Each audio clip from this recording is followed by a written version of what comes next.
ओंकार न फिटे मज कदा,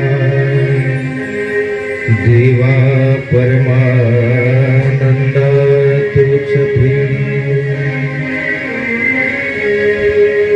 दीमांबोदर संभूतं कान्वादनन्तनायकात्,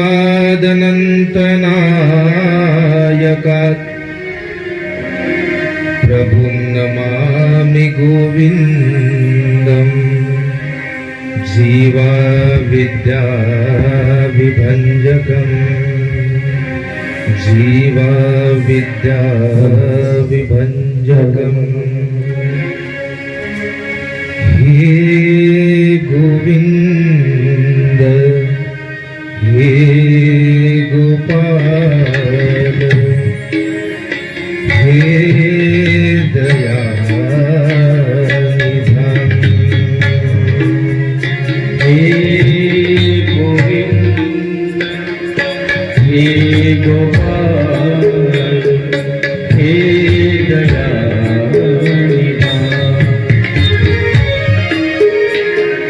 हे गोविंद हे गोपाल, हे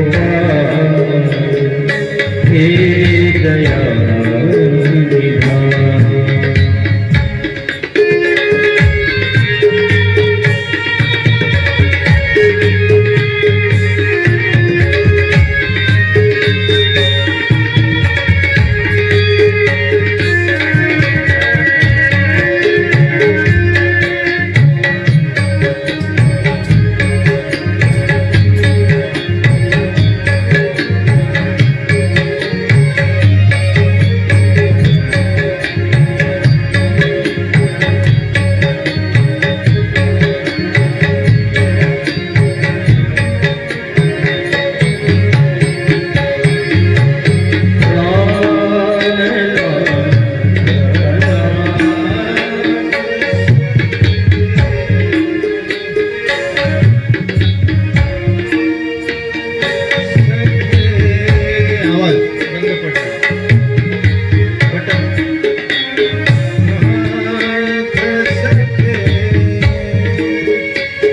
Govinda,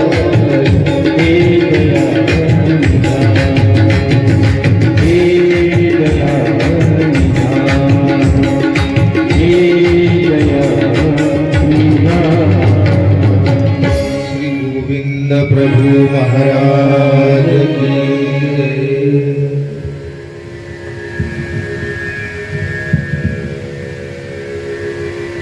संगीत में श्री प्रभु भगवंत माझे श्री प्रभु भगवंत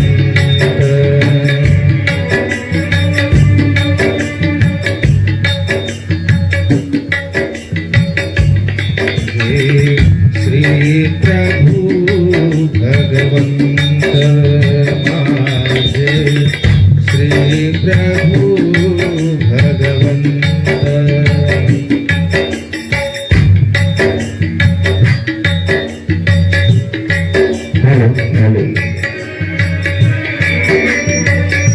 श्री प्रभु भगवंत माझे श्री प्रभु भगवंत जगी एकते जयवंत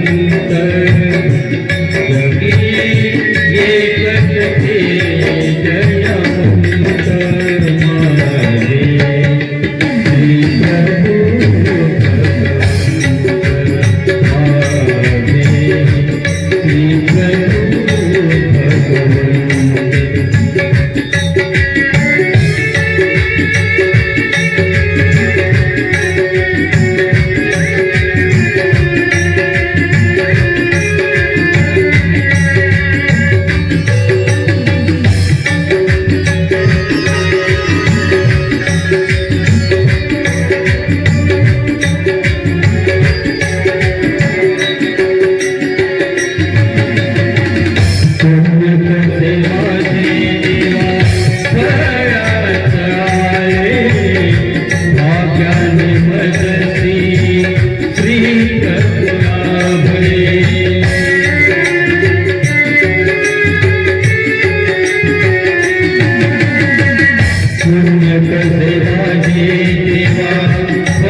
आणि अशा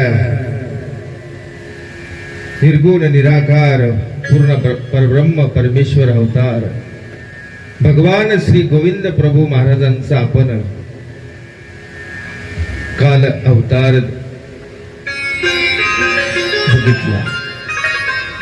अनंत नायक आणि नेमाईसा यांच्या उदरी श्री गोविंद प्रभू बाबांनी जो जीव त्यांच्या उदरामध्ये आलेला होता त्या जीवाचं दगडण करून त्यांच्या उदरी अवतार धारण केला. काल आपण मूळ सृष्टीचा निर्वच बघितला. परमेश्वर कुठल्या परीने अवतार धारण करतात, कशासाठी, का आणि किती परीने अवतार धारण करतात, कुठल्या कुठल्या शक्तींचा परमेश्वर स्वीकार करतात, कोणता अवतार किती दाने देऊ शकतो, अशा सर्व गोष्टी आपण काल श्रवण केल्या. आणि कदाचित आपल्याला या पंचकृष्ण कथा म्हटलं की कदाचित तेवढी गोडी तेवढा रस कदाचित येत नसेल, कारण सगळीकडे सत्य होतात. तर भागवत कथा आपण अनेक वेळा श्रवण केलेली आहे. आणि त्या भगवंताचं, भगवान गोपाल कृष्णाचं चरित्र आपल्याला सर्वांना माहिती आहे. आपल्यालाच नाही तर संपूर्ण जगाला त्या भगवान गोपाल कृष्णाचं चरित्र माहिती आहे. पण तरी सुद्धा भागवत कथा म्हटली की आपल्याला अधिक आनंद वाटतो. परंतु माझं वेगळं आहे. कारण गेल्या अनेक वर्षांपासून अनेक लोकांचा आग्रह होता की भागवत करा. आमच्या मुकुंद बाबा आणि आमच्या ताईंचा, पूनम ताईचाही आग्रह होता की भागवत कथा करावी. पण जी गोष्ट खऱ्या अर्थानं काळाची गरज आहे आपल्याला माहिती नाहीये.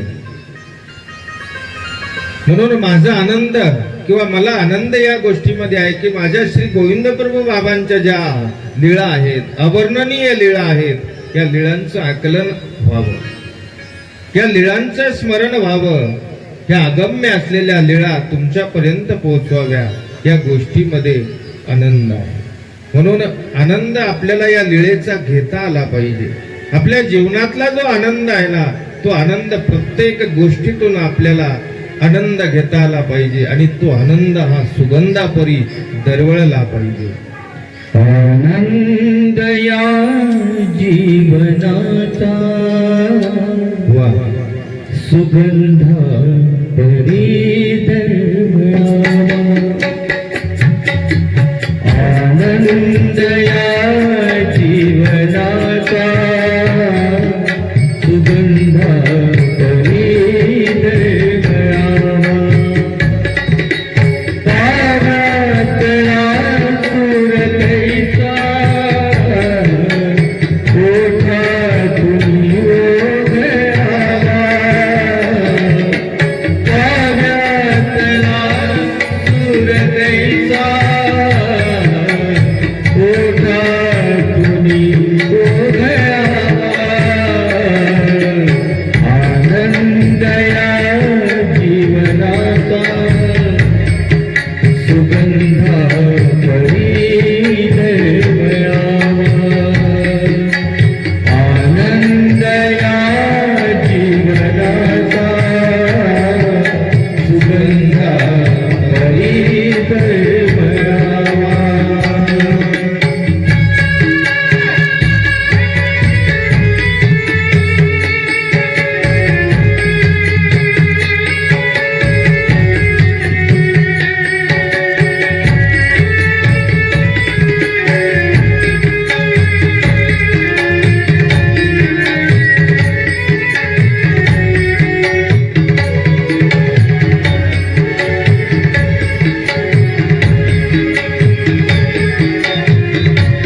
झाल्या पाहिजे जोरदार,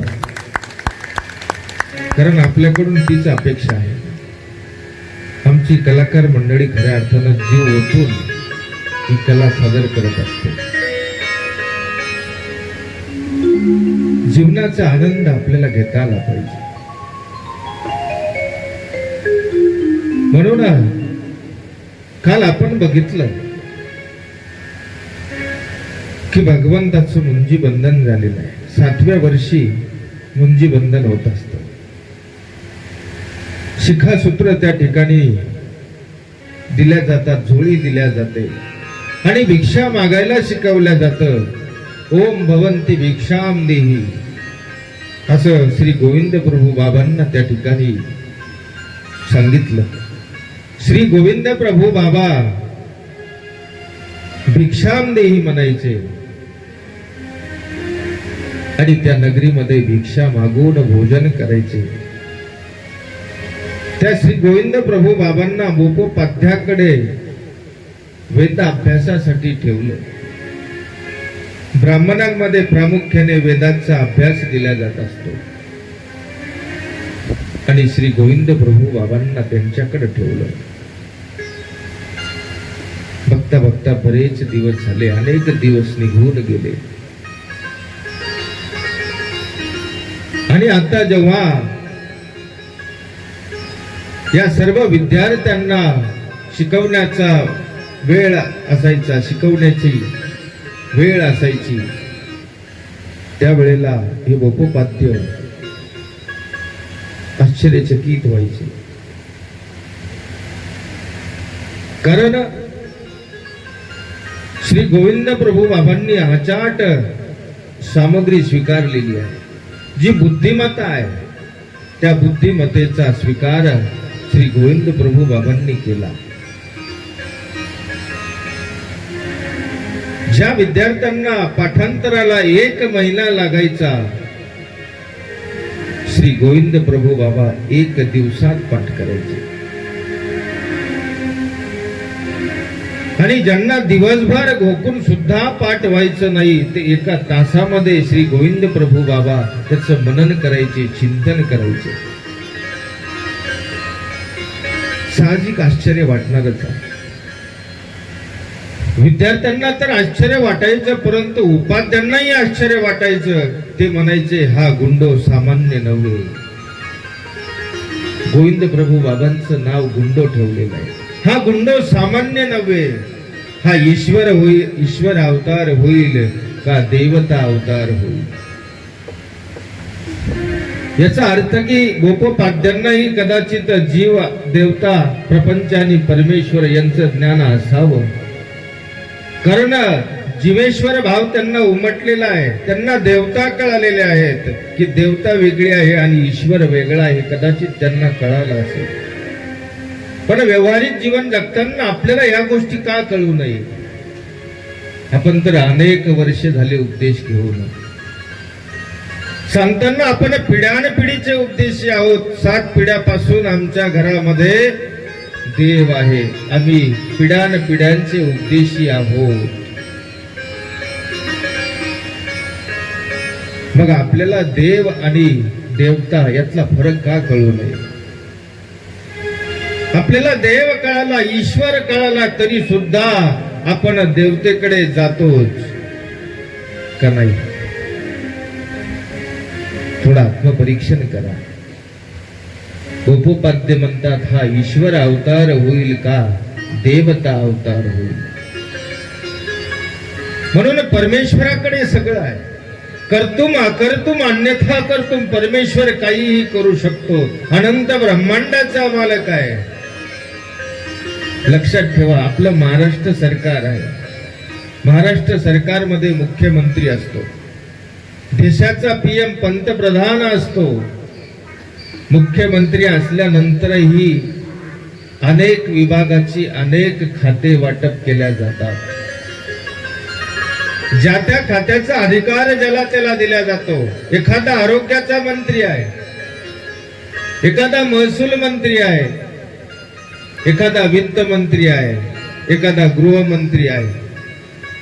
जे काही मंत्रीपद दिल्या जातात ते खाते असतात. आरोग्यासंबंधित जर एखादी तक्रार घेऊन जर तुम्ही गृहमंत्र्याकडे गेलात किंवा जलसंपदा मंत्र्याकडे गेलात तर तो तुमची तक्रार घेणारच नाही. का? डिपार्टमेंट वेगळं आहे. या सगळ्या मंत्र्यांच्या वरी मुख्यमंत्री असतो. म्हणून ही सृष्टी रचनाच या पद्धतीने केली की प्रत्येक डिपार्टमेंटला प्रत्येक एक अधिष्ठात्री देवता भगवंताने तिच्याकडे तो अधिकार दिलेला आहे. मग आपली नजर तिथपर्यंत गेली आणि आपण त्या डिपार्टमेंटची जी काही देवता असेल किंवा जो काही मंत्री असेल त्यांनाच मुख्यमंत्री समजून बसलो. दोष आपला आहे, ते अज्ञानत्व आपलं आहे. परंतु तो मुख्यमंत्री कसा असू शकेल? त्याच्याकडे तेवढीच पावर आहे, मुख्यमंत्री एवढी पावर नसते. म्हणून आपल्याला ईश्वर आणि देवता यातला फरक सगळ्यात अगोदर लक्षात घेता आला पाहिजे. श्री गोविंद प्रभू बाबा त्या ठिकाणी राहत असताना अचाट बुद्धिमत्ता आणि अचाट सामग्री स्वीकारलेली आहे. एक दिवस या सर्व विद्यार्थ्यांना या गोपोपाध्यांनी गायींसाठी चारा आणण्यासाठी पाठवलं. सगळे विद्यार्थी हातामध्ये आपले जे काही इळा असेल तो घेऊन शेतामध्ये चारा आणण्यासाठी गेले आणि त्या गवताच्या पेंड्या बांधल्या आणि डोक्यावर घेऊन येत असताना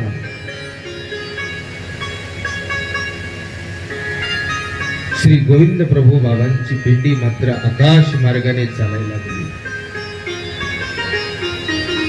सर्व विद्यार्थ्यांना ओझं झालं. डोक्यावर पेंड्या घेतलेल्या आहेत. गोविंद प्रभू बाबांनाही ओझं झालं असेल कदाचित. गोविंद प्रभू बाबांनी ती पेंडी अंतरिक्ष म्हणजे जसे गोविंद प्रभू बाबा खाली चालतायत त्यांच्या सोबत आकाशामध्ये आल्हाद ती पेंडी चालायला लागली. हे दृश्य सर्व विद्यार्थ्यांनी बघितलं. त्यांना आश्चर्य वाटायला लागलं आणि घरी आले. घरी आल्यानंतर आपल्या गुरूंना गोपोपाध्यांना सांगितलं. सगळं घडलेला वृत्तांत सांगितलं, आश्चर्य सांगितलं. परत गोपोपाध्य आपल्या पत्नीला म्हणतात, हा गुंडो सामान्य नव्हे. हा गुंडो सामान्य नाहीये. हा ईश्वर अवतार होईल का म्हणजे अथवा देवता अवतार होईल. ध्यानात ठेवा, सामान्य नाहीये. आणि त्या पत्नीला सुद्धा गोपोपाध्यांनी आदेश दिला की यांना निस्त्राण म्हणजे खालच्या दर्जाचे काम सांगायचे नाही.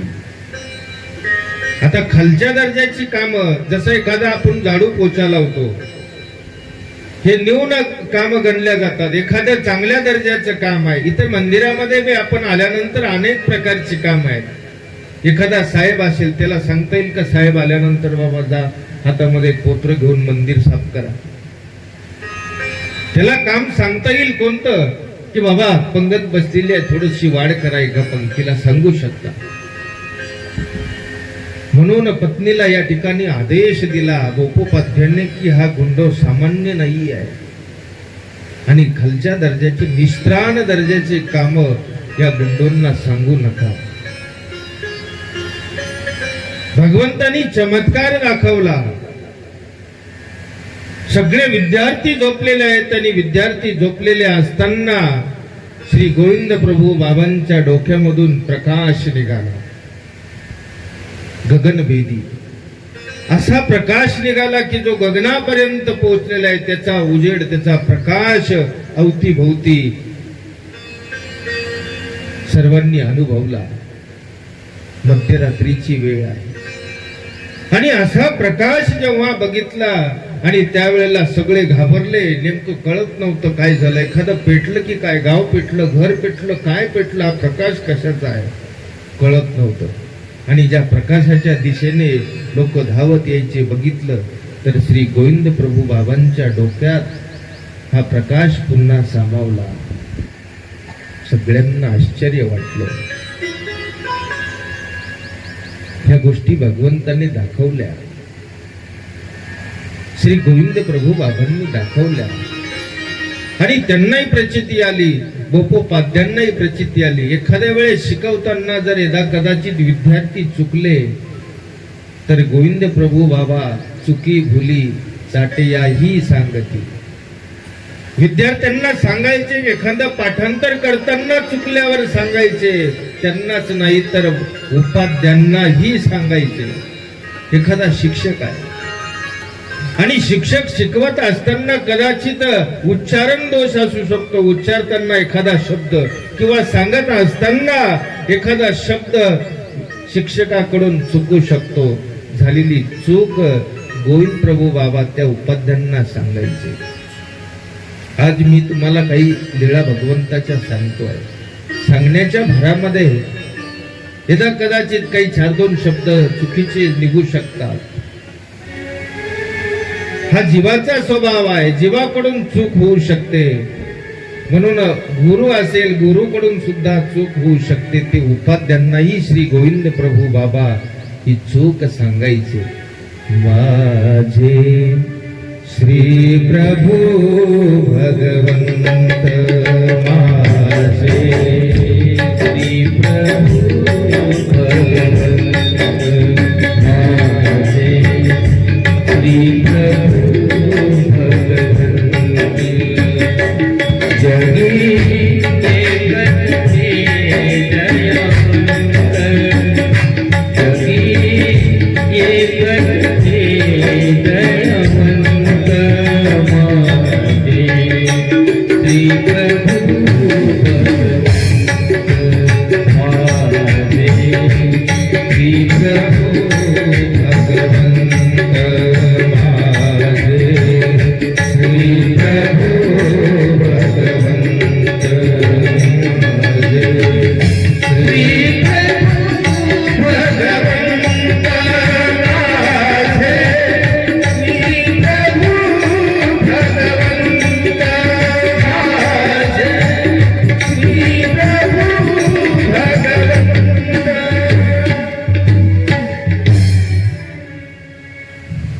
आणि त्या भगवान श्री गोविंद प्रभूंनी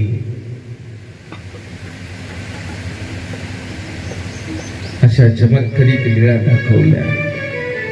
आणि सर्व वेदांचा अभ्यास भगवान श्री गोविंद प्रभू बाबांनी त्या गोपोपाध्यांकडे करून घेतला. कारण का? अरे विश्वाचा नाथ असलेला परमेश्वर, त्याला वेदाचा अध्ययन करण्याची काय गरज पडली हो? थोडा विचार करा आपण. कृष्णम वंदे जगद्गुरु, सगळ्या जगांचा गुरु असलेला भगवान गोपाल कृष्ण सांदीपानी ब्राह्मणाकडे जाऊन विद्याभ्यास घेतो आहे. या भगवंताला काय गरज पडली? अरे हा तर जगाचा गुरु आहे ना. या मानुभाव पंथाला आदकारण असलेले नव्हे तर अनेक पंथाला आदकारण असलेले भगवान श्री दत्तात्रय महाराज महादेशानं विचारलं, बाबा या मार्गाशी कवन आदी, या ज्ञान मार्गाशी, ईश्वर मार्गाशी, परमार्गाशी कवन आदी, कोण आदी कारण आहे? तेव्हा माझ्या देवांनी सांगितलं, बाई या मार्गाशी श्री दत्तात्रय प्रभू आदी आहे. आणि अशा या दत्तात्रय महाराजांनी 1 नाही, 2 नाही, 4 नाही, 10 नाही, 24 गुरु केले. 24. काय गरज पडली?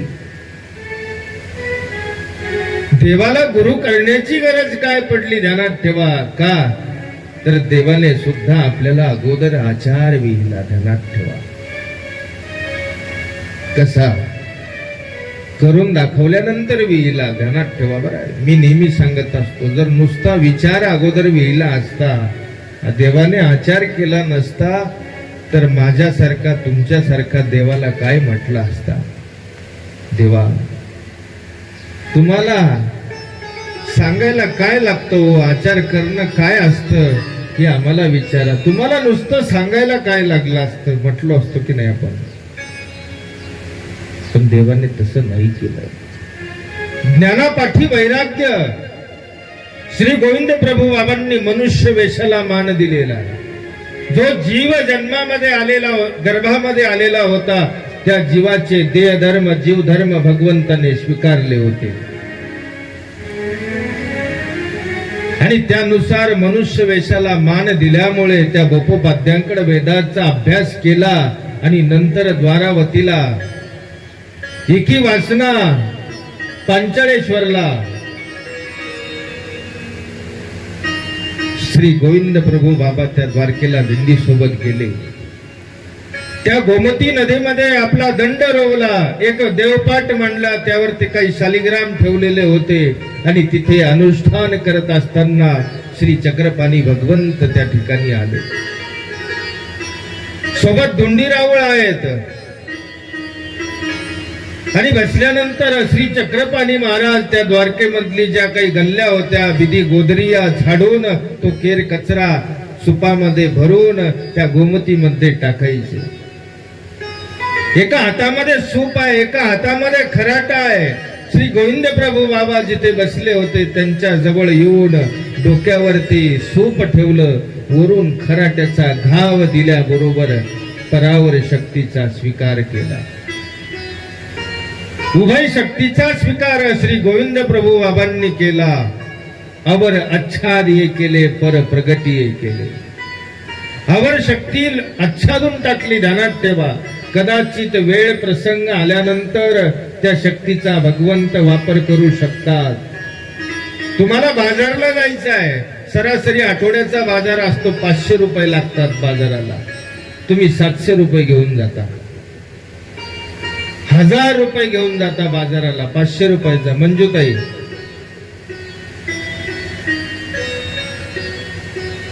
हजार रुपये घेऊन जाल, 500 रुपयामध्ये बाजार येतो ना, तुम्ही 1000 रुपये घेऊन जाल, बरोबर आहे. मग तुमच्या जवळ 1000च रुपये आहेत का? तुमच्या जवळ 1000च रुपये आहेत का? नाही, तुमच्या जवळ तर लाख रुपये आहेत. तुम्ही बाजारला जाताना लाख रुपयाचे बंडल घेऊन जाता का सोबत? नाही.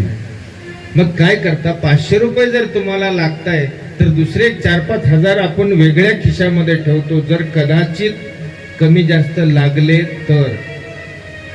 माझा अनुभव बरं, तुमचा प्रत्येकाचा वेगळा वेगळा असू शकतो. 500 रुपये तुम्हाला बाजाराला लागतात माळवे सर, तुम्ही वरच्या खिशात ठेवता आणि 5000चं बंडल जे आहे कदाचित लागणारे नाही पण सोबत असू द्यावं ते आपण चोर पॉकेटमध्ये ठेवतो, बरोबर आहे.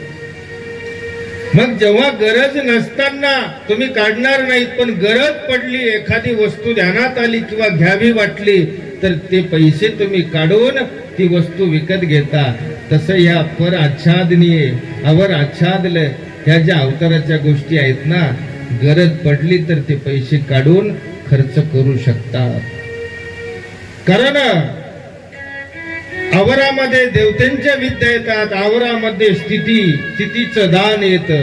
जर असं असेल तर गोविंद प्रभू बाबांकडून मांजराला स्थिती झाली होती, शामबाबा. मग आवर शक्तीचा स्वीकारच केला नाही तर स्थितीचं दान कसं वर्तलं? याच्यावरून लक्षात घ्या की गोविंद प्रभू बाबा पर शक्तीचा स्वीकार केला. अविद्या छेद करत होते, अविद्या छेद साधन चरित न करता साध्य देत होते. ध्यानात ठेवा श्री गोविंद प्रभू बाबा.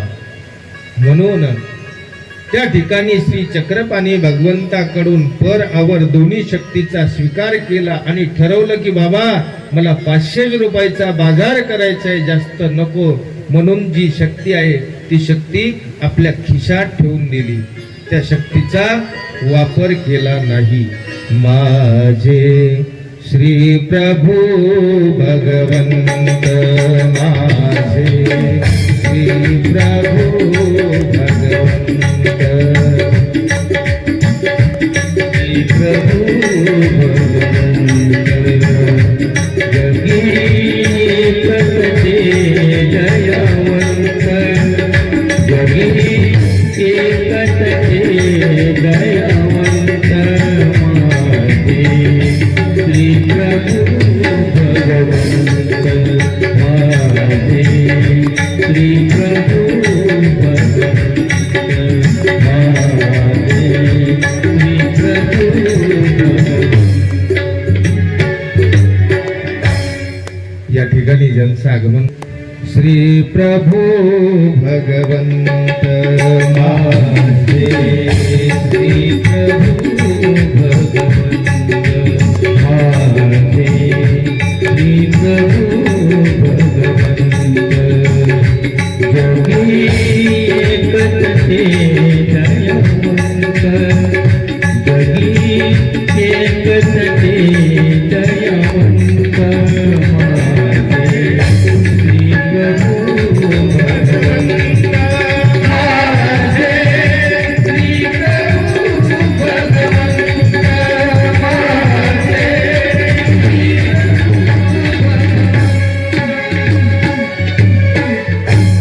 आपण या मुद्द्यावर होतो की अरे बाबा, देवाला गुरु करण्याची काय आवश्यकता आहे? तो तर या ब्रह्मांडाचा चालक मालक आहे, नायक आहे.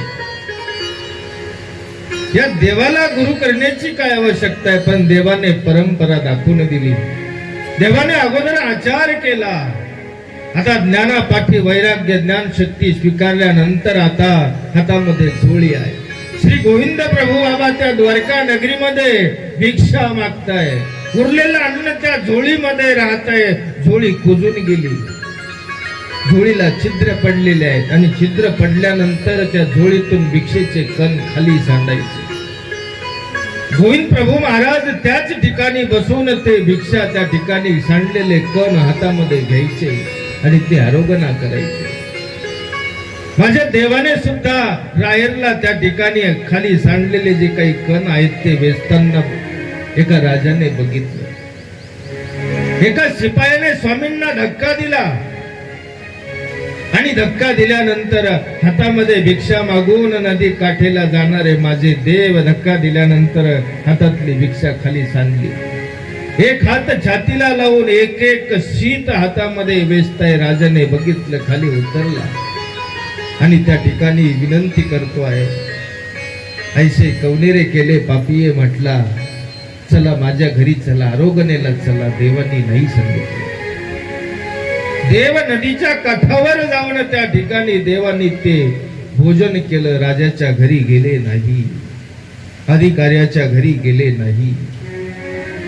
हे अन्नाचं महत्व या लीळेतून आपल्याला दिसलं पाहिजे. थोडं आत्मपरीक्षण करा.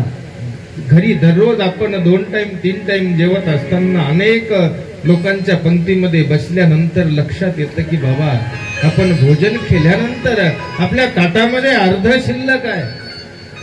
अरे लागतं तेवढंच घ्या ना, कशाला जास्तीचं घेता? आपल्या पात्रामध्ये घेऊन वाया घालू नका. आता पत्रवाळीवर सुद्धा छापून यायला लागलं. मी या वर्षात बघितलं 2026 मध्ये, खाओ कणभर खाओ मनभर छोडो कणभर. तुम्हाला लागतं ना पोटभर खा, पण एखादा कण सुद्धा शिल्लक ठेवू नका. ध्यानात ठेवा, हे अन्नदानाचं महत्व आहे. आपल्या पात्रात घेऊन वाया घालू नका. आमची साधू संत मंडळी ध्यानात ठेवा, कधीच वाया घालत नाही. पात्र 2दा-3दा धुवून पेणारी मंडळी आहे. 2दा-3दा धुवून, पण एकही अन्नाचा कण वाया घालणार नाही का? कारण देवांनी सुद्धा आम्हाला एक आचार सांगितलेला आहे. देवाईसाला शिक्षा पण केलं. झोळीतले कण उरलेले नालीमध्ये झाडत असताना देवाईसांना देव म्हणतात, बाई ऐसे अनु अनु सांडावे ते काही तुमचे दाई. शत्रू आहेत का? नाही. आपण या लागे त्याची मागितली. जेवढं तुम्हाला लागतं ना तेवढंच मागून घ्या. शिल्लक राहिलं उरलं तर दुसऱ्या दिवशी खाल, पण फेकू नका. आता गोविंद प्रभू बाबांची झोळी जीर्ण होऊन गेली. झोळी जीर्ण झालेली आहे. झोळीच्या गाठीच तेवढ्या शिल्लक राहिल्या. तर आता गोविंद प्रभू बाबांनी हातात भिक्षा मागायला सुरुवात केली. देहाची त्या ठिकाणी उदासीनता आहे. अंगावर वस्त्र आहे, ते वस्त्र सुद्धा जीर्ण झालं, मळीन झालं, फाटलेलं आहे. तरी सुद्धा गोविंद प्रभू बाबांना बदलण्याची इच्छा नाहीये. किती वैराग्य आहे हो, किती विरक्त आहे. याच गोविंद प्रभू बाबांकडून सर्वज्ञ श्री चक्रधर भगवंतांनी ज्ञान शक्तीचा स्वीकार केल्याबरोबर ज्ञानापाठी वैराग्य म्हणून 12 वर्ष सालवर्णीच्या डोंगरामध्ये श्री चक्रधर भगवंत राहिले. कशी अवस्था आहे. अरे खड्या गोट्यावर पहुड केला. एकही वस्त्र अंगावर नाही आहे. एकही वस्त्र, एक सुडा कटी प्रदेशी, एक सुडा श्री मुगुटी आहे. अनंत ब्रह्मांडाचा नायक असलेला भगवंत हातामध्ये श्रीकराने भिक्षा मागतोय. श्रीकराने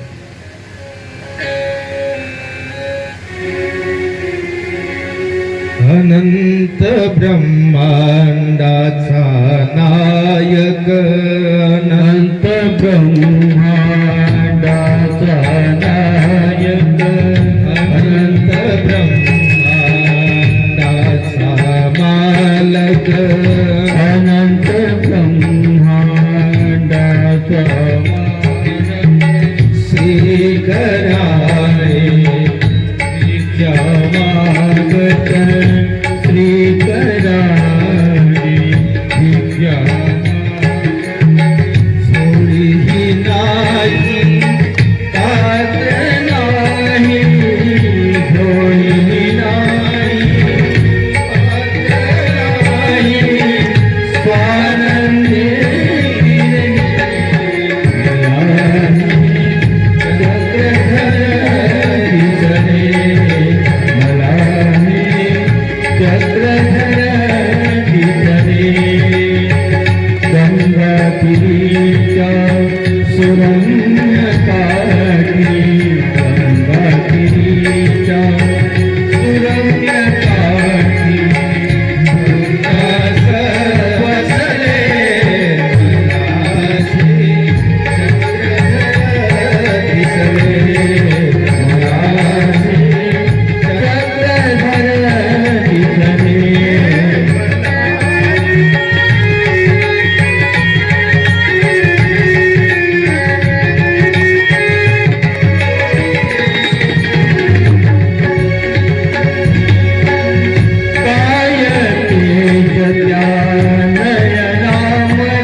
थोडी सुद्धा नाही आहे आणि हातात रिक्षा मागून नदीच्या काठी जाऊन भोजन करणारा हा भगवंत हे आचार आहे.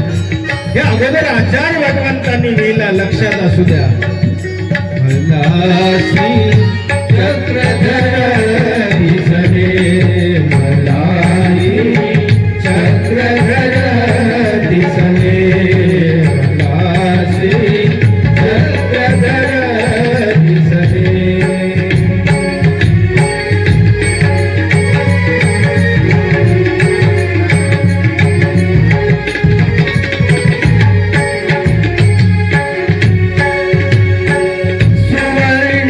चंदन हाळ प्रदेशी, सुवर्ण चंदन हाळ प्रदेशी, सुवर्ण चंदन हाळ प्रदेशी, मोती कणते लखलख करीती, मोती कणते लखलख करीती, बत्तीस लक्षणी देहार मधुनी, बत्तीस लक्षणी देहार मधुनी, युग तेज फाकरे, मला श्री चक्रधर दिसले, मला श्री चक्रधर दिसले, मला श्री चक्रधर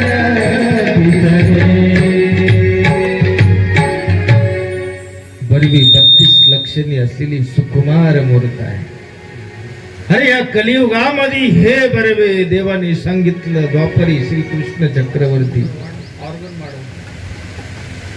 त्रेतायुगामध्ये सीतेचं वर्णन केलं, त्रेतायुगात ती सीता बरवी सांगितली आणि कलियुगी हे बरवे माझा देव श्री चक्रधर इतका सुंदर असलेला बरबा 32 लक्षणी असलेला हा अवतार, इतकं नाजूकपण सांगितलेलं, इतकं कोमळ असलेला अवतार त्या खड्या गोट्यावर अनवाणी फिरतोय, पायात वाहना नाहीये. थंडीच्या दिवसात किती थंडी वाजते विचार करा.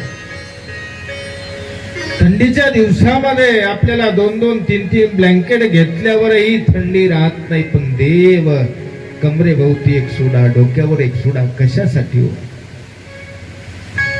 कशासाठी? या जीवाच्या उद्धारासाठी. जीवाच्या उद्धाराचं व्यसन धारण केलेलं आहे.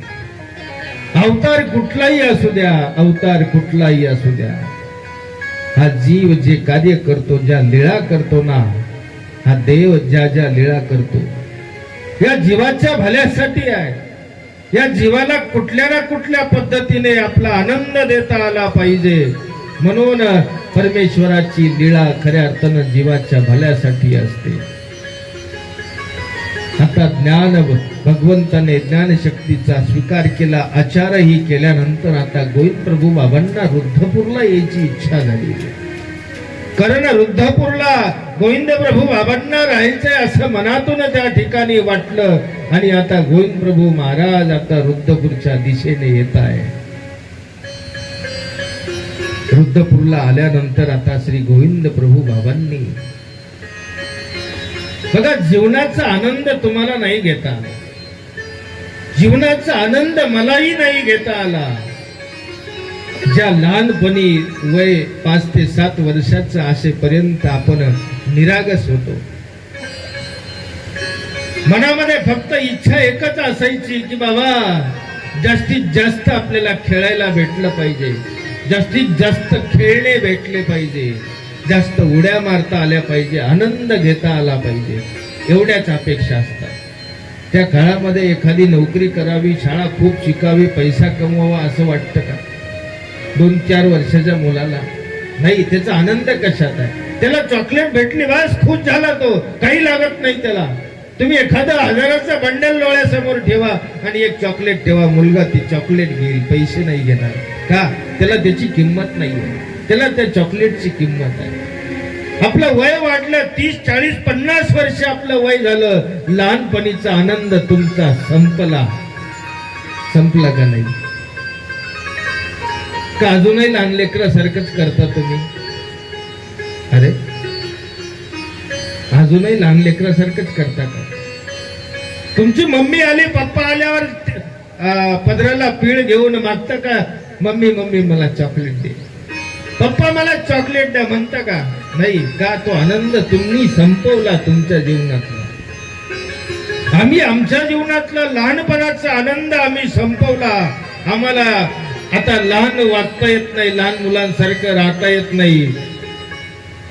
आणि आपण जर लहानपण सोडलं नसतं तर कदाचित आपण या अवस्थेला गेलाही नसता. कदाचित आपले लग्न, तुमचे लग्न सुद्धा झाले नसते जर तुम्ही लहान लेकरासारखेच वागले असते तर. बरोबर आहे. पण याही पलीकडे जाऊन तुम्हाला सांगतो की लहान मुलामध्ये राहून सुद्धा लहान मुलांसारखं वागून लहानपणीचा आनंद घेणारा माझा अवतार एकच भगवान श्री गोविंद प्रभू महाराज आहे. ध्यानात ठेवा, गोविंद प्रभू. म्हणून लहानपण देगा देवा, मुंगी साखरेचा रवा. लहानपण देगा देवा, लहानपण देगा देवा, लहानपण देगा देवा, मुंगी साखरेचा रवा, मुंगी साखरेचा रवा. लहानपण देगा देवा, लहानपण देगा देवा,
तितकं महत्वाचं आहे. तुम्ही तुमचं लहानपण जगलात, पण तुमच्या मुलांना तुम्ही लहानपण जगू देत नाहीये. कारण मुलांचं खेळण्याचं बागडण्याचं वय तुम्ही हिसकावून घेतलं. लहानपणापासून मुलं रडायला लागले की त्याच्या आईने त्याच्याकडे मोबाईल द्यायचा, हे घे पिंट्या मोबाईल. तो मुलगा मुलात गेला नाही. तो मुलगा कधी विट्टी दांडू खेळला नाही, कधी गोट्या खेळला नाही, कधी काहीच खेळलेला नाही, कधी लपंडाव खेळला नाही, कधी कांडाफोडी खेळलेला नाही, कधी रानभैरीचा खेळ खेळला नाही तो मुलगा. अरे माझा देव लहान लेकरामध्ये राहून लहान झालेला आहे. आपल्या नांदेड जिल्ह्यातल्या अशा चमत्कारिक लीळा आहेत ना, कधी तुम्ही बारकाईनं बघितलं नाही हो. लहानपण देगा देवा, देव मोठे झाल्यानंतरही लहान या धाई सोबत खेळताय, धाई सोबत खेळताय, चिंचोके खेळताय. या आपल्या लिमगावला देव लहान मुलांमध्ये गेलेत. लहान मुलं आहेत, 10-12 वर्षाची मुलं आहेत. ते आपले गाई वासरं चारण्यासाठी आलेले गुराखी त्यांच्यामध्ये जाऊन रानबेरीचा खेळ खेळताय. आपल्याला का नाही खेळता येत?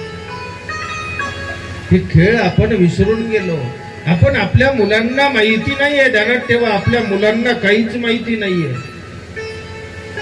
येणाऱ्या काळामध्ये मुलांना प्रत्येक गोष्टी सांगाव्या लागतील. शिक्षक होते आणि शिक्षक मुलांना शिकवत असताना इन्स्पेक्शन म्हणजे काही अधिकारी लोक आले, त्या ठिकाणी बघितलं शिकवताय. तेव्हा अधिकाऱ्यांनी मुलांना विचारलं, अरे शिवाजी महाराजांचा जन्म कुठे झाला? आता मुलं गडबडून गेले, काय सांगावं. आता गुरुजी हुशार होते. गुरुजींनी आपल्या खिशातल्या किल्ल्या काढल्या, किल्ल्या, आणि मुलांना दाखवल्या. खालून उत्तर दिला मुलांनी, गुरुजी किल्ल्यावर झाला. वा वा म्हटले, काय हुशार मुलगा आहे, किल्ल्यावर झाला. बरोबर आहे. कुठल्या किल्ल्यावर झाला रे? गुरुजीच्या खिशातल्या किल्ल्यावर झाला. म्हटलं गुरुजीच्या खिशातल्या किल्ल्यावर. मुलांचं लहानपण, मुलं इतके, आता आजची पिढी इतकी हुशार झाली, मुलांना सांगावं लागत नाही, ध्यानात ठेवा, इतकी हुशार झाली. तो काळ होता आमचा, इतके अज्ञान होतं शाळेमध्ये, आम्हाला काहीच कळत नव्हतं. कदाचित माझ्यापेक्षाही वयस्कर मंडळी 12, 15, 20 वर्षापर्यंत काहीच कळत नव्हतं. मुलं आजकाल इतके हुशार आहेत, एकही शब्द बोलू देत नाही. असाच एक अधिकाऱ्यानं प्रश्न विचारला, रामाची सीता कोणी पळून नेली? मुलं घाबरले. एक जण आला, देवा शपथ म्हटला, गुरुजी मी नाही नेली. बरं भारी गुरुजीवर आली. गुरुजीला विचारलं, गुरुजी तुम्ही सांगा. गुरुजी म्हटले, बा मी फक्त घरून निघाला की शाळेत येतो आणि शाळा सुटली की थेट घरी जातो, मध्ये आधे मला काहीच माहित नाही. देवाची शपथ म्हणले, मला काहीच माहित नाही, मी तर त्या भानगडीत जातच नाही म्हणले. आणि मी खरोखर सांगतो, देवा शपथ, मी अजिबात पळून नेली नाही. कोण? गुरुजी म्हणतात. हा तेव्हाचा काळ होता. तेव्हा अल्पसंतुष्ट, काही लागत नव्हतं, काही लागत नव्हतं. खूप गरजा कमी होत्या. थोडस भेटलं ना आनंद वाटायचा. 5 पैशात 5 गोळे यायच्या, मुरकुली यायचे. ते दिवसभर 1-1 तास 5 बोटामध्ये घालून खाणारे माणसं इतके आनंदी होते. आज किती खायला आहे, आनंद नाही. तो आनंद हरवलेला आहे. म्हणून आपल्याला लक्षात ठेवा, आपल्याला या लीळा नुसत्या ऐकू नका, वाचू नका. या लीळेतून बोध घेता आला पाहिजे. मायबाप, बोध घेता आला पाहिजे की देवाने काय सांगितलं. मी नाही सांगणार तुम्हाला की 100% आचार करा, नाही. कारण का नाही सांगणार तुम्हाला? अरे बाबा, देवाने सांगितलेला 100% आचार मीही नाही करत ना, मी काय सांगावं तुम्हाला. पण निश्चितपणाने हे सांगेल की जीवनात खोटं बोलू नका, जीवनात कोणाचं मन दुखवू नका. या गोष्टी काही कमी नाहीत ना. या गोष्टी तुम्ही तुमच्या जीवनामध्ये पाळा. एखाद्याला बोलताना विचार करा, एखाद्याचं मन दुखवू नका. देवाने हेच सांगितलं ना. या बाकीच्या गोष्टी आचार समजा कदाचित कोणी करत, खूप लोक करणारे आहेत, नाही असं नाही, खूप लोक आहेत की देवाने सांगितल्याप्रमाणे आचार करणारी माणसं आहेत. हे उद्धरण कार्य अजूनही चालू आहे. आपल्याला तेवढं घडत नाही ना बाबा, जेवढं घडतं ना तेवढं. पण याचे त्याचे दोष का घ्यावे, कशासाठी घ्यावे? बरं, आपलं काही अडलंय का मला सांगा? आपण आपली घरची भाकर खातो, दुसऱ्याचे दोष घेतो, कशासाठी? काही गरज आहे का? मानभाव संप्रदाय, मानभाव पंथ आत्म उद्धारक आहे. आपल्याला ज्ञान झालं, कळालं ना बाबा, आपण तो आचार करायचा प्रयत्न करा. अशा स्वरूपाच्या ह्या लीळा आपल्या या नांदेड जिल्ह्यामध्ये अवतीभोवती आहेत. याच्यातून आपल्याला बोध घ्यायचा, याच्यातून खूप मोठी शिकवण घ्यायची आहे. माझे श्री प्रभू भगवंत, माझे श्री प्रभू भगवंत, माझे श्री प्रभू भगवंत, जगी एकते गणवंत, जगी एकते गणवंत, माझे श्री प्रभू भगवंत, माझे श्री प्रभू भगवंत,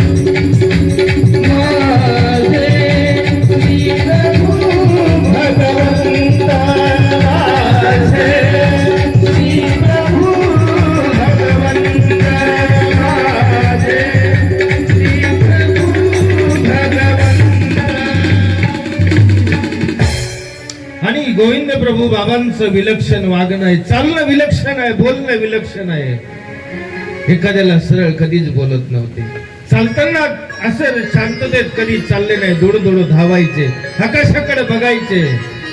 आणि एखाद्याला बोलताना त्रिवार बोलायचे, अहो मिली जाये घे ना म्हणे, अहो मिली जाये न घे म्हणे, अहो घ्यायची.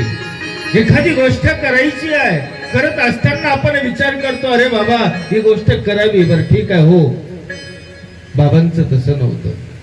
श्री प्रभू बाबा अहो मेली जाई करावी म्हणे, न करावी म्हणे, अहो मेली जाय करावेची म्हणे. त्रिशुद्धी बोलणं. हाताची करंगोळी वाकडी आहे, दाढी नाभीपर्यंत आलेली आहे आणि एक नेत्र असा अर्धोन्मिलित आहे, म्हणजे अर्धा लागलेला आहे, अशी श्री मूर्त आहे. आणि दुडू दुडू धावायचे, बोलताना वेड वाकडे. कोणी जवळ आलं सहन होत नव्हतं, त्याला एखादी थाप मारायचे.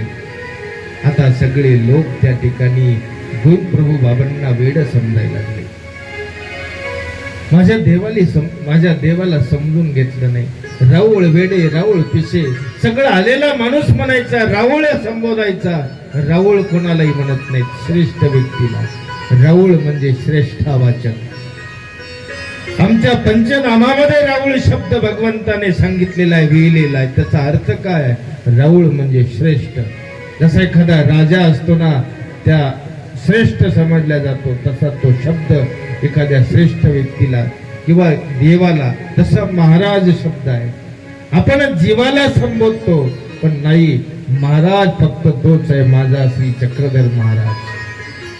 त्या अवतारा संबंधित काही शब्द असतात, ध्यानात ठेवा. रुद्रपूर मध्ये आता सगळे लहान लेकरापासून मोठ्यापर्यंत राऊळ वेडे, राऊळ पिशे समजायला लागले. राऊळ वेडे होते, निश्चितपणाने वेडे होते, पण त्या अगोदर एक शब्द लावायचा कदाचित आमचे चरित्रकार भाष्यकार विसरून गेले असतील. वेडे होते कसे? ध्येय वेडे होते. एखादी गोष्ट हातामध्ये घेतली, डोक्यात ठरवली ना, ते पूर्ण केल्याशिवाय न थांबणारे, त्याला ध्येय वेडे म्हणतात. म्हणून राऊळ नुसते वेडे नसून ध्येय वेडे होते, हे जगाला सांगा. आता लोक तिथले राऊळांना वेड पिस म्हणणारे.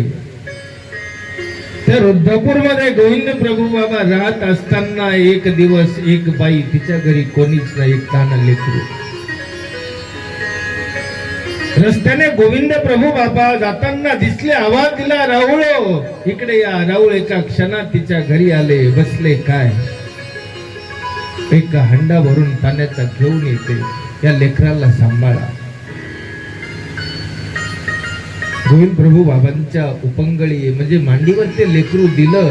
बाई हंडा घेतला आणि विहिरीवर पाणी आणण्यासाठी गेली. बराच वेळ झाला. कदाचित विहीर लांब असेल किंवा विहिरीवर खूप गर्दी असेल. 5 मिनिटाच्या जागी 15 मिनिटं झाले, बाई काही आलीच नाही. गोविंद प्रभू बाबांनी लेकराला थोपटवलं. लेकराला झोप लागली. एका पाखालामध्ये त्या लेकराला टाकलं. वरून एक पाखाल झाकली आणि निघून गेली. 15 मिनिटानंतर बाई आली घरी. घरामध्ये बघितलं, पाळण्यामध्ये बघितलं, बाळ दिसत नाहीये. घरामध्ये बाजेवर बघितलं, बाळ दिसत नाही.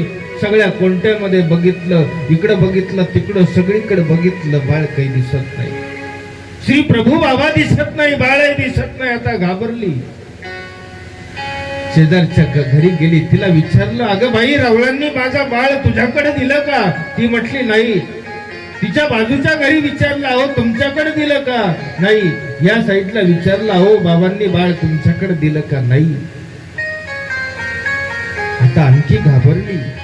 आणि लोक घाबरलेल्या माणसाला धीर देत नाहीत बरं का, धीर देत नाहीत. ही अनुभव तुम्हालाही असेल. एखाद्या संकटामध्ये तुम्ही आहात ना, तुम्हाला लोक धीर कधीच देणार नाही, उलट घाबरून देतील. त्या बाया त्या ठिकाणी त्या बाईला म्हणतात, अगं वेडी आहेस का तू राऊळांकडे दिलं बाळ? अरे राऊळ वेडे, राऊळ पिशा आहेत. एखाद्या विहिरीमध्ये घालतील, एखाद्या आडामध्ये टाकून देतील. तू राऊळाकडे दिलं? ही बाई आणखी घाबरली, आणखी घाबरून गेली. काय करावं समजत नव्हतं, कळत नव्हतं. गेली इकडं तिकडं, पण त्या परत घरामध्ये आले. आणि घरामध्ये आल्यानंतर बघते इकडं दिसत नाहीये. आणि तेवढ्यात ज्या पाखालामध्ये बाळ ठेवलेलं होतं ना, ते पाखाल थोडस हल्लं. पाखाल म्हणजे काय माहिती का? हल्याच्या याच्यावर टाकून पाणी भरण्याचं. हा हा, ती पाखाला म्हणजे हल्याच्या पाठीवर दोन्हीकडून ठेवल्या जात होती. तिला पाखाल म्हणतात, ध्यानात ठेवा. आणि त्या एका पाखालामध्ये ठेवलं लेकरून, दुसरं पाखाल वरून झाकलं. आणि ती पाखाल हल्ल्यावर त्या बाईचं लक्ष त्याच्याकडे गेलं. आणि जवळ जाऊन बघते, पाखाल हातामध्ये घेतली. बघितलं तर लेकरू शांत झोपलेलं आहे, घोरायला लागलेलं आहे. मनामध्ये आनंद वाटला, इतका आनंद वाटला मनामध्ये. आणि आता मग मात्र त्या राऊळांना म्हणते काय, जे लोक राऊळ वेडे, राऊळ पिसे म्हणणारी, ही पहिली बाई होती रुद्रपुरामधली की ती बाई माझ्या देवाला, माझ्या राऊळांना म्हणते राऊळ माय, राऊळ बाप, राऊळ वेडे नाहीत, राऊळ पिसे नाहीत. माझे श्री प्रभू भगवंत, माझे श्री प्रभू भगवंत, माझे श्री प्रभू भगवंत. जगी एकते दयावंत, जगी एकते दयावंत.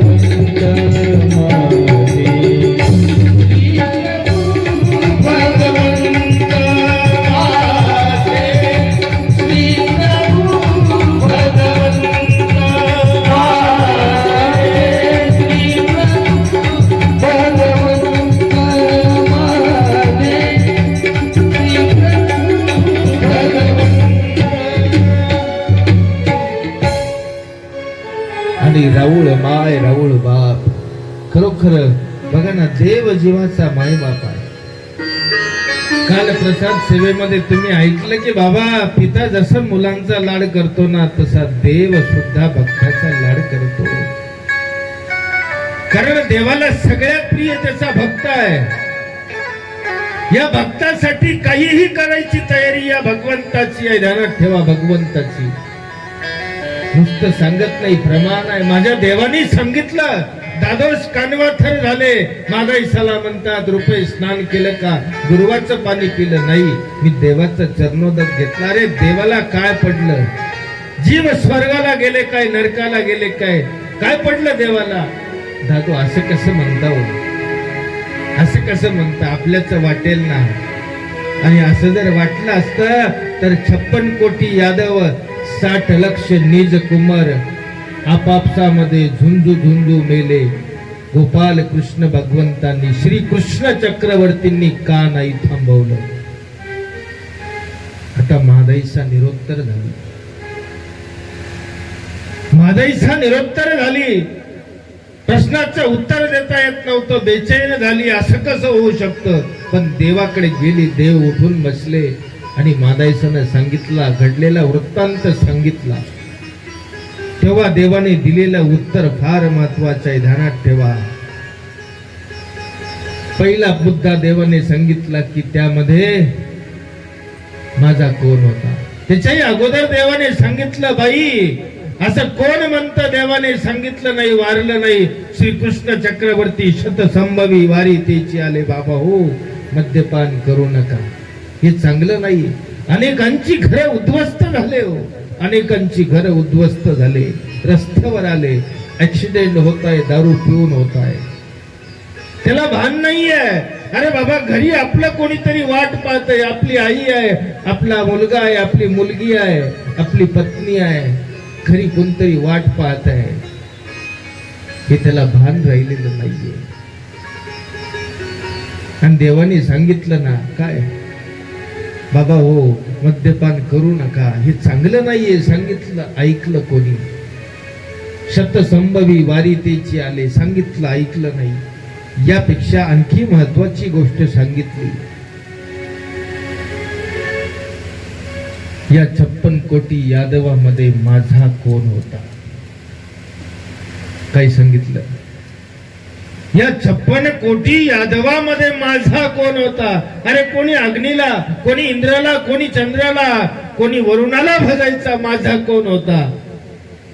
आणि मादाईसाला देव सांगतात की माझ्या उद्धवार्जुनाच्या केसाला जरी धक्का लागला असता तर येरवाईचे डवळ येरवाई केले असते. हे ब्रह्मांड आदळून दुसऱ्या ब्रह्मांडावर आम्ही संहार केला असता. कधी? जर माझ्या भक्ताच्या केसाला जरी धक्का लागला असता तर. याला काय म्हणायचं? कारण देवाला भक्ताचा अभिमान आहे. एवढंच सुद्धा भक्ताबद्दल देव सहन करू शकत नाही. तो मायबाप आहे. राऊळ माय राऊळ बाप. अरे बाबा, तो खऱ्या अर्थानं जीवाचा मायबाप आहे. या जन्मात तुमचा बाप आहे, त्या जन्मात तुमची आई ही आहे. मागच्या जन्मात हो, पुढच्या जन्मात काय? तुम्ही या जन्मात कोणाचे मायबाप असाल, पुढच्या जन्मातलं नाही सांगता येत ना. माय का सांगता येतं तुला? सांग बरं. तू मगा म्हणली मी लय हुशार आहे, सांग कोणता होता मागचा जन्म तुझा? सांग. कुठल्या घराण्यात, कुठल्या गावात, कुठल्या देशात, कुठल्या राज्यात, कुठल्या येऊनी, काय माहितीये? कशाला अभिमान करता? काही माहित नाही आपल्याला. काही किती दिवस शिल्लक राहिले हे सुद्धा माहित नाही, तरी एवढा मोठा अभिमान आहे आपल्याला. क्या भरोसा है इस जिंदगी का, साथ देती नहीं ये किसी का. काय भरोसा आहे का भरोसा तुम्हाला? तरी मलाही नाही भरोसा नाही. कदाचित यदा कदाचित एखाद्या तास 2 तासानं तुम्ही चर्चा कराल, बाबा चांगलं सांगत होता. माझ्या आमच्या समोर मी तर लय जवळ बसलो होतो, ऐकत होतो, चांगलं सांगत होता. सांगता येत नाही, जीवाचा भरोसा नाही. लक्षात ठेवा, अभिमान करू नका. या देवाची, देवानं सांगितले ना, देव तुमच्यासाठी खूप काही करायला तयार आहे. तुम्ही देवाच्या जवळ जा, देवाची सेवा करा. तुम्ही अभागी आहोत, मी अभागी आहे. मला देव भेटला नाही, देवाची सेवा मला घडली नाही ना. अरे बाबा, देवाच्या साधनाची सेवा करा. देवाच्या साधनाची करता आली पाहिजे. आणि हे आपण या काळामध्ये देव प्राप्त करायचा आहे ना, तर आपल्याला हीच एकमेव, हा एकमेव रस्ता, ही एकमेव संधी आहे. कोणती? की त्या देवाच्या साधनाची सेवा. तुझ्या साधनाची घडो मज सेवा, तुझ्या साधनाची घडो मज सेवा, तुझ्या साधना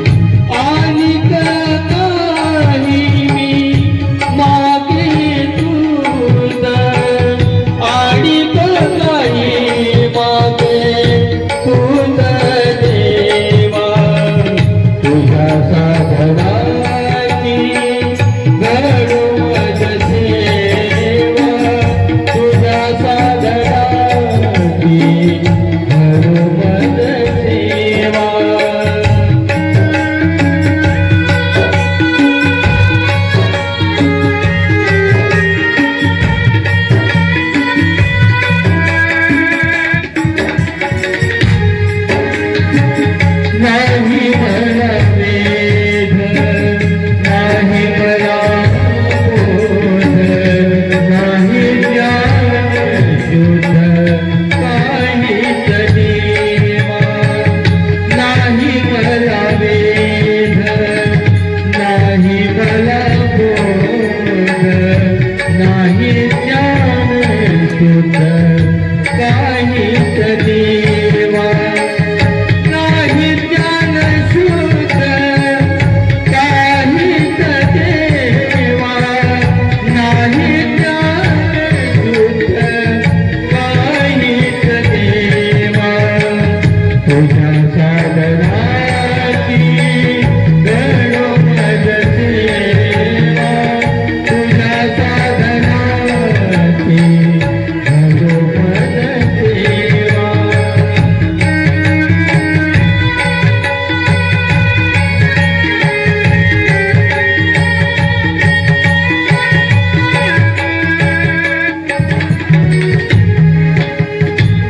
द्यावे काही दान तरी भाग्यहीन.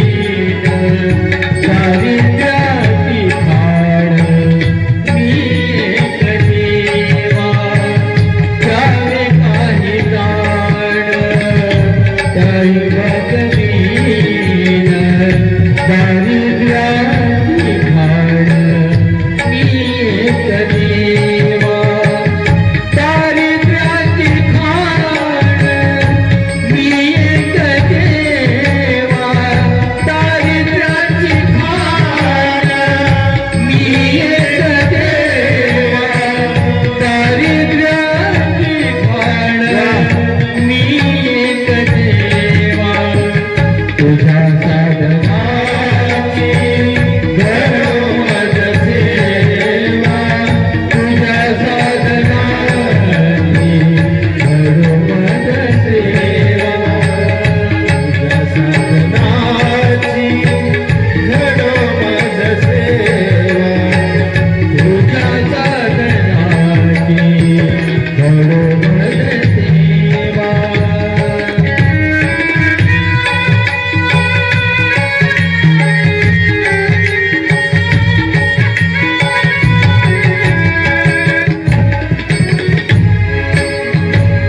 नाही शुद्ध मन, नाही ओला गुण, म्हणून स्मरण साधेची देवा. नाही शुद्ध मन, नाही ओला गुण, म्हणून स्मरण साधेची देवा. म्हणून स्मरण साधेची देवा. म्हणून स्मरण साधेची देवा. म्हणून स्मरण साधेची देवा. तुझ्या साधनाची गणो मज सेवा. तुझ्या साधनाची गणो मज सेवा. तुझ्या साधनाची गणो मज सेवा. तुझ्या साधनाची गणो मज सेवा. आणि गणताही मागे तुझ देवा. आणि गणताही मागे तुझ देवा. आणि गणताही मागे तुझ देवा. तुझ्या साधनाची गणो मज सेवा. तुझ्या साधनाची गणो मज सेवा. तुझ्या साधनाची गणो मज सेवा. तुझ्या साधनाची गणो मज सेवा. एकदा जोरदार टाळ्या झाल्या पाहिजे. कुठून चाले आणता हो तुम्ही बाबा. आणि एवढ्या चाली असून सुद्धा हा माणूस बघा इतका स्वार्थी आहे एकही चाल शिकवत नाही मला. त्याले मी जवळजवळ 2-4 वर्ष झाले म्हणून राहिलो, बाबा मला काहीतरी शिकवा, एखाद 2 चाल मलाही आले पाहिजे, मला शिकवा. आता येणार आहेत बिजेगावला राहायला, आता कधी येतं काय माहित बा. पण कोणती चाल काढली ना तुम्ही ती गोडच वाटते आम्हाला बरं. अशा नवीन नवीन चाली खऱ्या अर्थानं ज्या आपल्या आवाजातून ऐकायला खरोखर खूप आनंद वाटतो. एकदा पुनश्च टाळ्या झाल्या पाहिजे जोरदार. आपल्या विषयावर आपल्याला यायचंय. राहिलेत फक्त 10 मिनिटं की बाबा देवाचं दर्शन नाही, देवाचं सेवा नाही, सन्निधान नाहीये, देवाचं सन्निधान नाही. देव प्राप्त करायचंय कशाने होईल.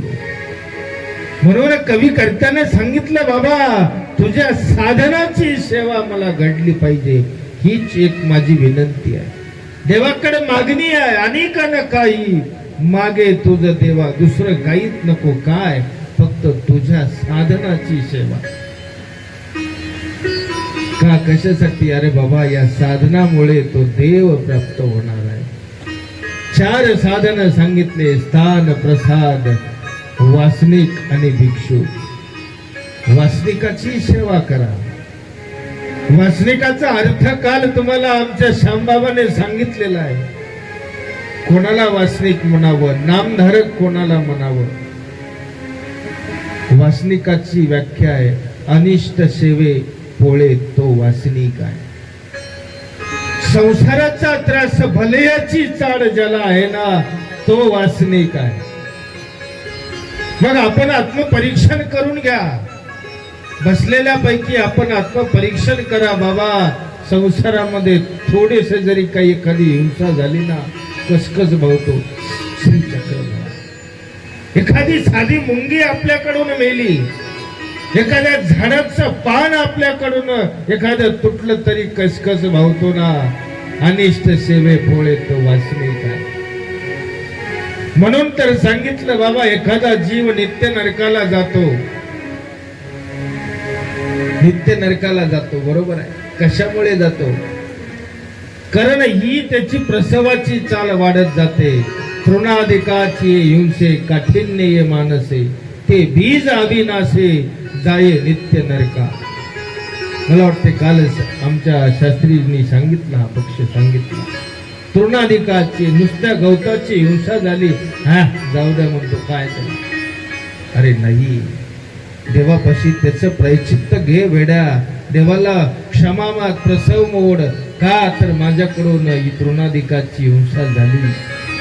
अशी वाढत वाढत ईश्वरापर्यंत जाणार आहे तुमचा प्रसव. ध्यानात ठेवा, साधं सोपं समजू नका.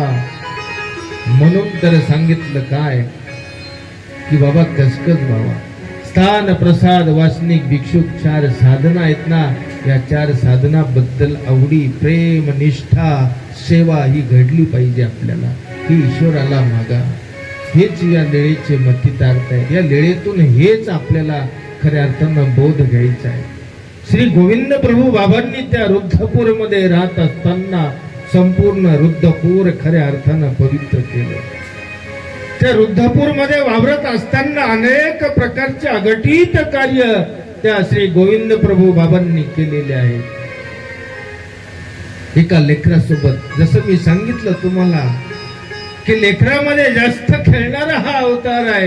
एक छोटस बालक 1 वर्षाचा असेल, त्या बालकाला हातामध्ये घ्यायचे आणि खेळायचे. आपल्यालाही लेकरू आवडतं ना, लहान लहान लेकरं जास्त आवडतात. प्रत्येक जण कोणाचे असू द्या, कसे असू द्या, दिसायला छान असलं की त्याला जवळ घेतं.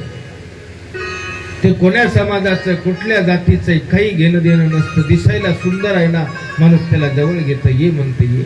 रेल्वेत भेटू द्या, एसटीत भेटू द्या, स्टँडवर भेटू द्या, रस्त्याने भेटू द्या, कुठेही भेटू द्या. अरे शेंबडं लेकरू होतं, नाकातून शेंबूड येत होता, अंगाभोवती माश्या होत्या. माझ्या देवाचं नाव घेतल्यावर मादई जवळ गेली. आपल्या पदराने तिचा शेंबूड पुसला त्या लेकराचा. त्याला झाडलं, माती लागलेली ती झाडली, पुसली, आपल्या कडेवर घेतलं आणि त्या लेकराची पप्पी घेते मादाईसा. तुमच्यासारखी एखादी बाई होती, म्हटले अगं काय करतेय? मादाईसाला म्हणते, अहो काय करताय तुम्ही असं? महादाईसानं सांगितलं या जगामध्ये देव दुर्लभ का देवा ते आठवी तो दुर्लभ आहे. या देवाला आठवणारा दुर्लभ आहे ना.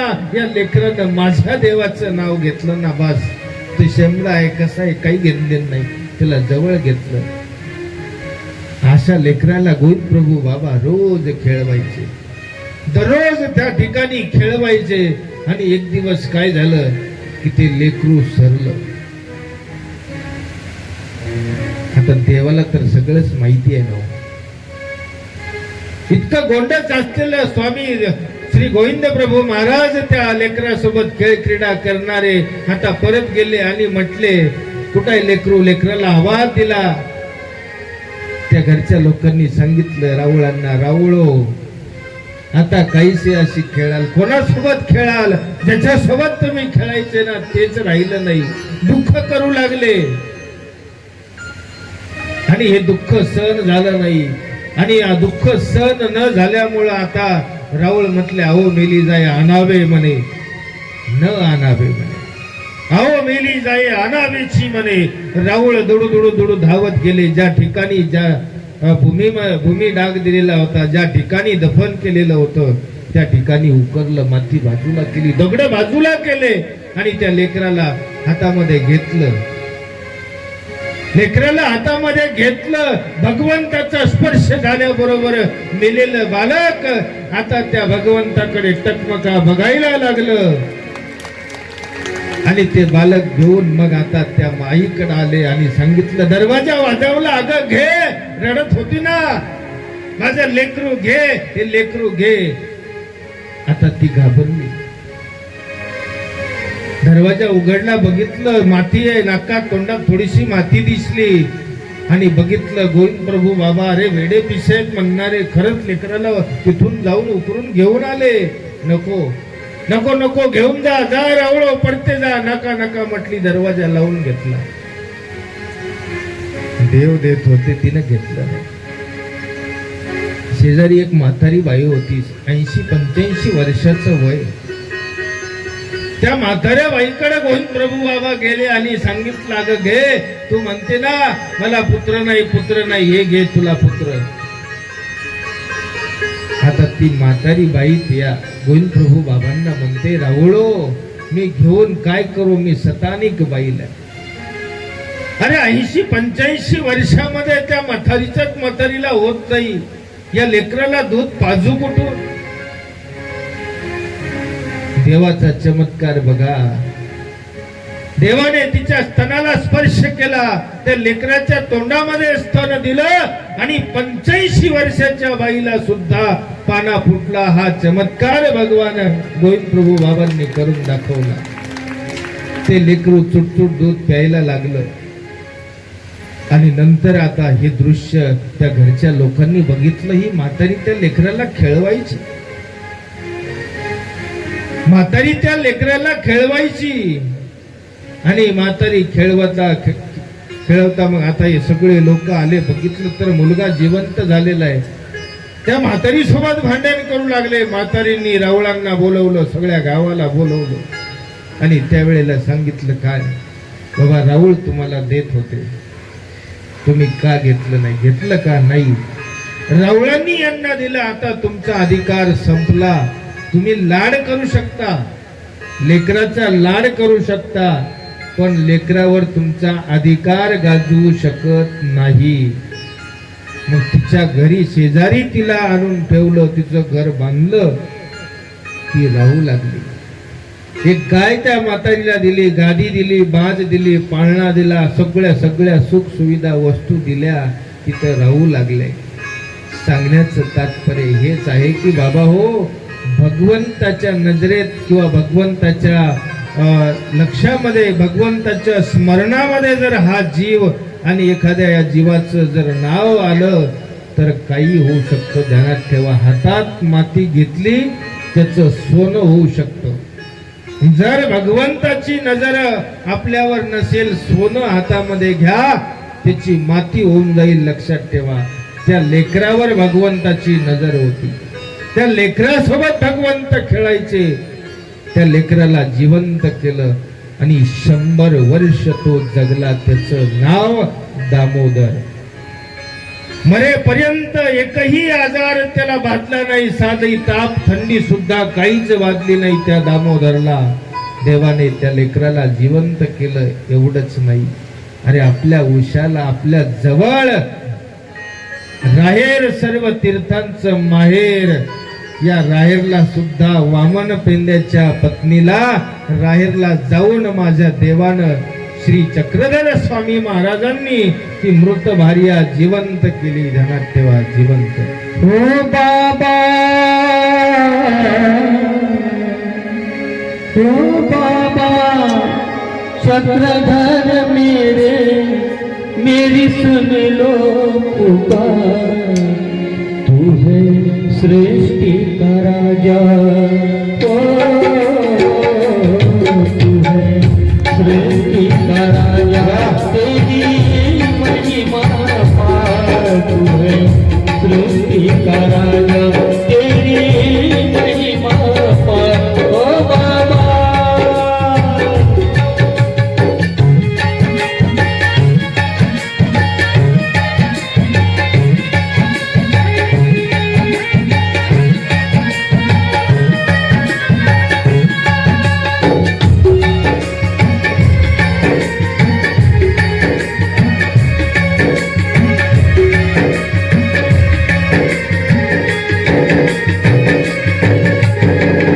जान बचाने हर कोई आया. बाबा ने अपने गोद में बिठाया. जान बचाने हर कोई आया.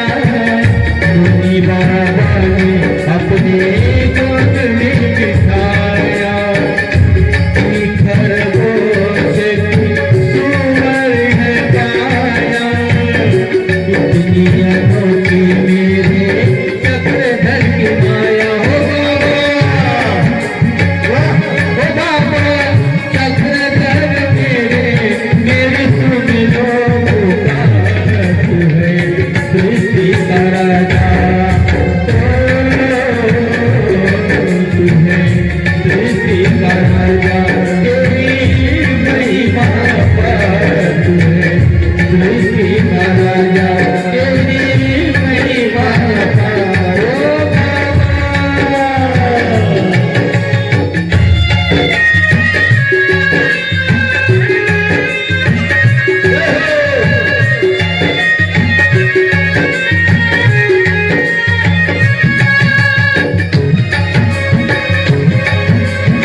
बगीचे में एक मालिनी, नाग ने संत मारा उसकी डाली.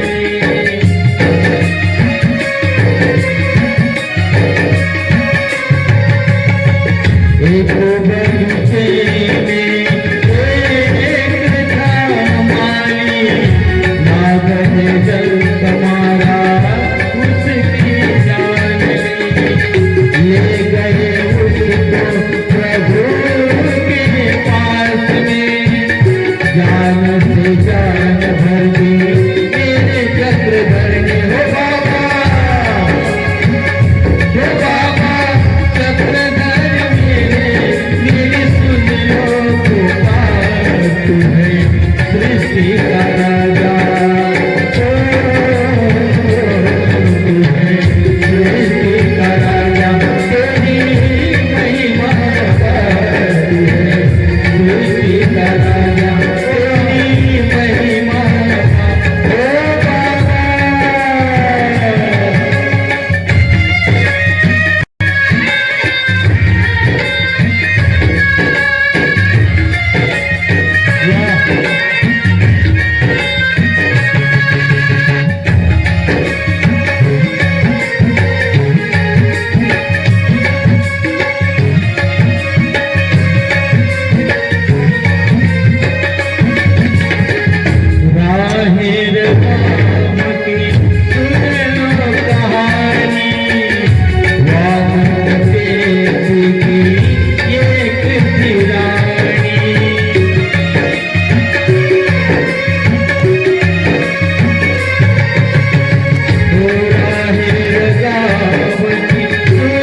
आणि अशा प्रकारे आपला हा दुसरा दिवस या ठिकाणी संपन्न झालेला आहे. आपण